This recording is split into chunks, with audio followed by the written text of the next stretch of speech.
بسم اللہ الرحمن الرحیم ثم التفت التنبوری الی حذائہ وقال، اور پھر تنبوری اپنے جوتے کی طرف متوجہ ہوا اور اس نے کہا، یا مصدر الاحزان والبلاء وجالب المحنة والشقاء وسالب الراحة والهناء ومبدل البأساء بالنعماء قبحت في النعال من حذائي، یعنی اپنے جوتے کو مخاطب بنا کر کہہ رہا ہے کہ اے آزمائش اور پریشانیوں کی اصل وجہ، اور اے محرومی اور امتحان کو لانے والے، اور اے سکون و چین اور راحت کو سلب کرنے والے، اور اے نیک بختی کو بدبختی میں بدلنے والے، قبحت فی النعال من حذائی، تو کتنا ہی برا جوتا ہے جوتوں میں، قبحت فی النعال من حذائی، یہ اسی طرح استعمال ہوتا ہے، اشعار میں اس کا استعمال ملتا ہے، اکافور قبحت من خادم، اس طرح سے ایک شعر کا کوئی مصرع ہے، تو اسی پر قیاس کرتے ہوئے اس کا ترجمہ کیجئے، قبحت من حذائی، کتنا ہی برا جوتا ہے تو، فی النعال، جوتوں میں، یہاں سے حذا آپ ہٹا کر کچھ بھی لگا سکتے ہیں، قبحت من خادم، کتنا ہی برا خادم ہے، اس طرح سے آپ بول سکتے ہو۔ فاشفق علیہ القاضی، تو قاضی نے اس پر شفقت کی، ورثا لحالتہ، اور اس کی حالت کو دیکھ، اس کی حالت پر قاضی کو ترس آیا، واقرہ علی ما طلب، تو قاضی نے اس کے لیے حامی بھر لی اس پر جو اس نے مطالبہ کیا، یعنی اس کے مطالبے کو مان لیا، وسجل اقرارہ، اور اپنی حامی کو، اپنے اقرار کو اس نے نوٹ کر لیا، وَأَذَاعَهُ، اور اس کو پھیلا دیا، جو اس نے ایک رپورٹ تیار کی کہ تنبوری اپنی جوتی سے بری ہے، اس رپورٹ کو اس نے پھیلا دیا، علی الاہلین، باشندوں پر، بغداد کے باشندوں پر، فی مدینہ بغداد، بغداد شہر میں، وما جاورها من البلدان، اور بغداد شہر میں بھی، اور جو بغداد شہر کے پڑوسی شہر ہیں ان شہروں کے اندر بھی، فی دار الخلافہ، دار الخلافہ میں، وقد ضاعت قصة التنبوری وحذائه فی کل مکان، اور مشہور ہو گیا تنبوری اور اس کے جوتے کا قصہ ہر جگہ، وما زالت تتناقل وتروى، اور وہ مسلسل نقل کیا جانے لگا اور روایت کیے جانے لگا، حتی بلغت دار الخلافتی، منتقل ہوتے ہوتے وہ دار الخلافت تک پہنچ گیا، ثم لم تزل الحاشیۃ تتناقلها، پھر درباری بھی اس کو واحدا بعد الآخر، ایک دوسرے سے نقل کرنے لگے،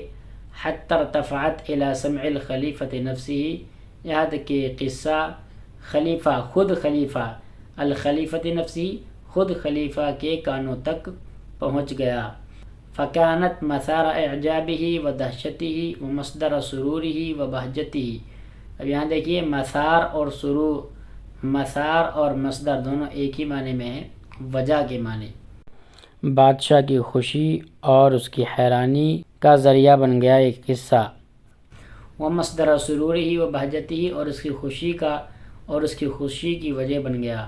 سرور اور بہجہ ایک ہی معنی میں ہیں، یہ آپ ترجمہ کر سکتے ہیں، اس کو اپنے جملے میں بھی استعمال کر سکتے ہیں، اچھی تعبیر بن سکتی ہے، مثار اعجابہ، اس پر انشاءاللہ بعد میں جملے بنوائیں گے کیونکہ یہ دوبارہ سے لوٹ کے آئے گا۔ وَكَانَ الْخَلِيفَةُ فِي تِلْكَ اللَّيْلَةِ لِحُسْنِ حَظِّ التُّنبُورِيِّ،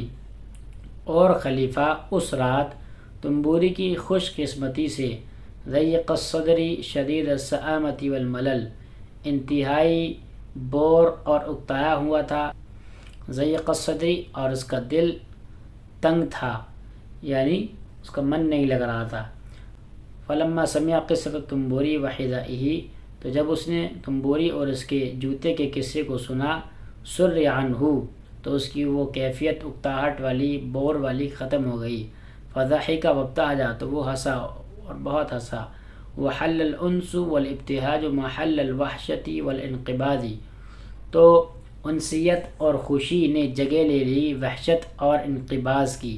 انقباض کہتے ہیں شرح صدر نہ ہونے کو، دل کی بندش کو، کسی کا دل گم سم ہو جائے، اس کو احساس نہ ہو خوشی کا، وہ مراد ہے۔ وحشت اور انقباض کی جگہ لے لی انسیت اور خوشی نے۔ واشتاق الی رؤیت التنبوری، اور خلیفہ کو شوق ہوا تنبوری کو دیکھنے کا، فامر، تو اس نے حکم دیا، باستدعائہ، تنبوری کو بلانے کا، فی الحال، فوراً۔ آج کے لیے اتنا ہی کافی ہے۔ آج کی اس عبارت میں جو آپ کے لیے تعبیر ہو سکتی ہیں، ایک تو یہ ہے قبحت فی النعال من حذا، فی النعال ہٹائیے، آپ کہہ سکتے ہیں قبحت من خادم، تو کتنا برا خادم ہے،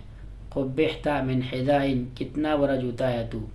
اس طرح سے آپ اس کا استعمال کر سکتے ہیں۔ اشفق علی کے معنی کسی پر شفقت کرنا، مہربانی کرنا، ورثا لحالہ، کسی پر ترس کھانا، یہ دونوں کے دونوں جملے اشفق علی اور رثا لحالہ، اسی طرح سے آپ جو کے تو محفوظ کر لیجئے اور اپنے جملوں میں استعمال کرنے کی کوشش کیجئے۔ تو یہ تعبیر ہے اذاع یذیع اذاعۃ، کسی چیز کو پھیلانا،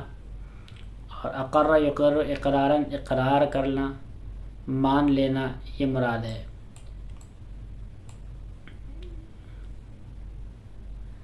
آگے دیکھیے، یہ واحداً بعد الآخر، یکے بعد دیگرے، اس طرح سے ترجمہ ہوتا ہے۔ جیسے کہہ سکتے ہیں جاؤ واحداً بعد الآخر، وہ آئے یکے بعد دیگری، ایک کے بعد ایک، یا دخلوا واحداً بعد الآخر، اس طرح بھی کہہ سکتے ہیں۔ سمعن کے معنی ویسے تو سننے کے ہوتے ہیں اور یہ مصدر ہے، لیکن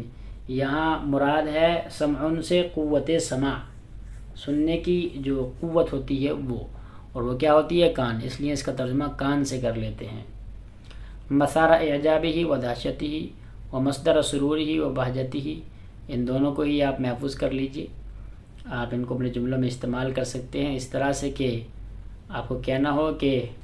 میری یہ بات اس کے غصے کا باعث بن گئی، آپ کہہ سکتے ہو صار حدیثی مثار غضبہ، ٹھیک ہے، اس طرح سے بول سکتے ہو۔ اس کا آنا میرے لیے شرف کی بات ہے، تو آپ کہہ سکتے ہو مجیئہ مثار شرفی، اس طرح سے آپ بول سکتے ہیں، اور مصدر شرفی بھی کہہ سکتے ہیں۔ لحسن حظہ کا استعمال پہلے ہو چکا ہے۔ شدید السآمۃ والملل، یہ ترکیب آپ کو پڑھائی جا چکی ہے۔ یہ الاضافہ اللفظیہ اس کو بولتے ہیں، اس کے اوپر ویڈیو میں موجود ہے، 2 ویڈیوز پر مل جائیں گی یوٹیوب پر۔ سر عنہ مطلب ختم ہو جانا، چھٹ جانا، یہ مجہول ہی استعمال ہوتا ہے، اس کو بھی آپ ذہن میں رکھیے۔ اور حل محلہ، کسی کا قیام مقام ہونا، اس معنی میں آتا ہے۔ آج کے لیے اتنا ہی کافی ہے، والسلام علیکم ورحمۃ اللہ وبرکاتہ۔